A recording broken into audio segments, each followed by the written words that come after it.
For the past week, the Kansas City Star has brought you heartbreaking stories of men and women trapped in substandard jobs, substandard housing, and health care, all apparent victims of human trafficking, a new slavery.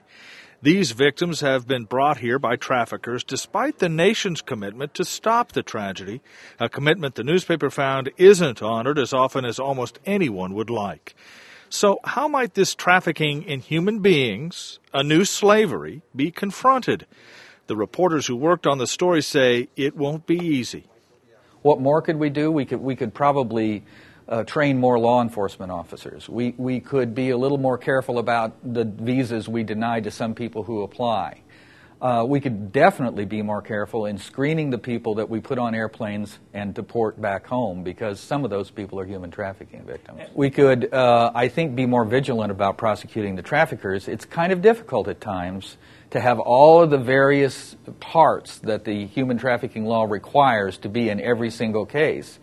And prosecutors vary from district to district what they require for a good human trafficking case. A certain amount of plausible deniability based in the system. One of the things that the activists who study this issue say is, look, they need to be, the people who benefit from slave labor need to be held accountable also. From the NGOs that I've spoken with, the people who work with the victims and survivors, they have a sense of hope right now.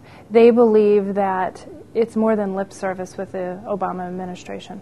They feel that they've reached out to them for the first time, and they feel like the focus is more on all trafficking victims, not just sex trafficking victims going on. I think that the Border Patrol wants to make changes, so I think it's ripe for change.